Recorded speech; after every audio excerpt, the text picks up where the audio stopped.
Hello everybody, my name is Charlie and welcome back to a brand new video on The Fifth Dimension, my rebooted channel. Gone are the days of Dimension 5 productions, and even if you're a real OG watcher, Dr. Wen. Today I'm rebooting the channel, and what better day to do it than a couple of days after Doctor Who Day. Now I would do something on Doctor Who Day, but I was very busy that day, and I've not been feeling the best recently, so I thought I'd do it today.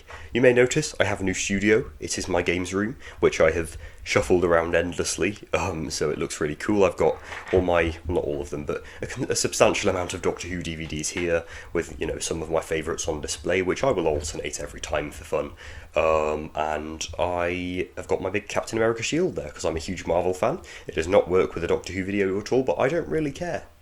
So, hi, and today I'm going to be talking about the Abominable Snowmen animation that was very recently announced. So I'm just going to talk about the trailer, my thoughts on, my thoughts on their decision about animating this one, and a few other things. So, firstly, what do I think of the story? Firstly, I've never seen the story.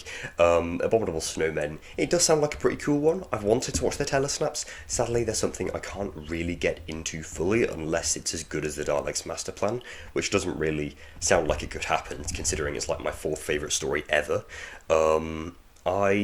Although generally, I do think this will be a very good story. The trailer made it seem very dark and ominous, and you got this really creepy laugh in there. I'll just play it now.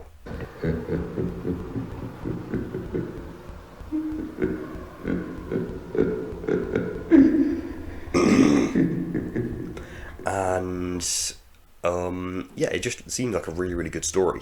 I do feel it's a bit weird how they're animating this one after Web of Fear, because obviously they did Web of Fear, the story sequel, and they released that back in September 2021, and now they're doing this at some point in 2022. I'll get onto that.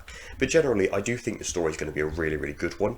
I don't think it's going to be my favourite. I can see myself preferring the story to Web of Fear, but generally, I do think this will be a very solid story and a very good choice, because I'm really hoping for a Season 5 collection box set in 2022, coinciding with the 55th anniversary of the season. It'll be a nice multiple of 5 anniversary for that season, so it'd be nice to have a collection box set for Season 5, being the first 60s one. Also quite good for marketing, considering it's generally the most well-received 60s one, I'd say. You've got some great ones in there: Enemy of the World, Tomb of the Cybermen, Web of Fear, Fury from the Deep, Wheel in Space, Ice Warriors, Abominable Snowmen. Yeah, I know, I said every story in Season 5 because it's that good. There's not a bad one in this. I'd say if there is a worst, it's probably Ice Warriors or this, based on what I've heard. I've not actually seen this one yet. And that brings me on to the animation. What do I think of the animation of this, the trailer? I've not seen the story yet. I wish I could. So the animation generally looks really good. We get these huge imposing shots of mountains, and even the way they've rendered little things like trees and grass. It looks really effective and very well suits the tone of the story, which is a very frigid, wintry thing, which is very interesting because lots of these stories they animated are very much based under siege. They're mostly inside buildings. Web of Fear was obviously mostly, for the vast majority of the story, was in the London Underground, which isn't very natural at all. We got Ice Warriors in a base, Fury from the Deep in a base. Lots of them are based on the siege stories. Evil of the Daleks, most of it set in that Victorian house, if not Skaro. We do not get many natural landscapes at all in these animations, which is why I'm really looking forward to this one, because it'll show perhaps Big Finish creative stronger side, which might be all these natural landscapes, big mountains and trees and things like that, which makes me really excited for what they can fully achieve, because I don't think they're the best with character movements and fight scenes as much as BBC Studios are, which is perhaps why they're left with the more actiony ones like Faceless Ones and Evil of the Daleks. And I don't think they did Macroterror. I think it was another one who did Macroterror, but maybe they had a part in it. I don't really know, but it'll be really cool to see what Big Finish creative, their strongest point is. Some more things. The colour grading looks really nice. Sorry about that, I'm not feeling the best. So the colour grading, yeah, looks really, really nice. Usually I watch black and white first, and then if I just pick it off the shelf another time, I'll watch black and white. But generally, if I'm doing a marathon, so it keeps in line with the black and white original stories, I will watch it in black and white just to keep in line with that colour scheme, rather than just switching to colour all of a sudden. It wouldn't really make much sense. I think I'm going to watch the colour first this time, because the colour grading looks really, really nice. Probably quite easy considering it's, very simple colours, like, just got some greens, some blues, some whites, some greys, and I feel they've done that better in this one than in any other story. Like Faceless Ones, Evil of the Daleks, they were great, but not as great as this will be, I think. In terms of the colour grading, not the animation, I don't think they will top this, which leads me on to my next point.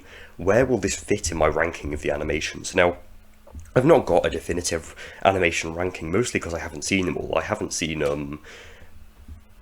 I haven't seen the newest Shada animation. I haven't seen Fury from the Deep, although I'm really hoping to get it at some point, because it looks really good. I haven't seen 10th Planet, I know, criminal, but I've seen lots of the others. I do feel I will prefer this to Fury from the Deep, which is Big Finish Creative's other animation, but I don't think this will top BBC Studios ones, because the animation is so strong. I don't know whether it's to do with budget or not, but they're really, really good. So I feel this might come close to it, but won't fully reach the level that they do. Either way, I'm still really excited for it. Please let me know what you thought of the trailer in the comments. And just a couple more things before I go. Kavam, it's a podcast I co-host with friends Elliot, Ryan and Bill. Go and check that out on the EMS Productions channel. I will link it in the description. We talk all about the various releases and special bonus features within the Doctor Who home releases, as well as reviews of the newest Flux episode. So go and check that out, as well as my second channel, Dimension 5 Audio, in which I discuss, in which I do full cast audio dramas alongside a bunch of other people. They're all amazing. And if you want to participate, please do email me in my channel's description. You can email me about the being in these stories, because we're always looking for volunteers, volunteer voice actors to be in them. Go and check the first one out. It's out all 4 parts, called Homo Ultras, and that's just about all I have. So tomorrow I'm going to be uploading my review of Doctor Who Flux Chapter 4, Village of the Angels, and I will see you tomorrow. Goodbye everyone.